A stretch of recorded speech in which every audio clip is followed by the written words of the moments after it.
Speaking of paid email, that's another good source of traffic.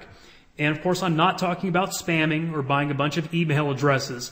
I'm talking about placing ads in existing email newsletters or purchasing solo ads, which are where a list owner sends out an email exclusively promoting your product. Now, this does not in any way replace the necessity of building your own list.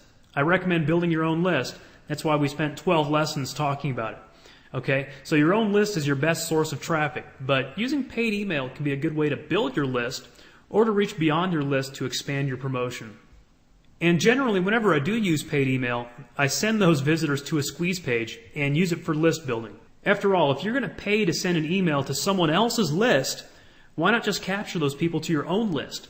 And then next time, you won't have to pay to reach those people. So when I do use paid email, I almost always use solo ads because they're a lot more effective than just an ad in a newsletter. And I get those solo ads by making deals with other marketers in my niche. And that's what I would recommend. There are also many companies and agencies that you can use, but just proceed with caution because the quality of the lists can vary so greatly. Some of the companies that sell solo ads have just terrible response rates, but a lot of them are cheap, so it could be a good ROI. So basically, just make sure that you're tracking, and if you get a bad list, at least you won't make the same mistake twice.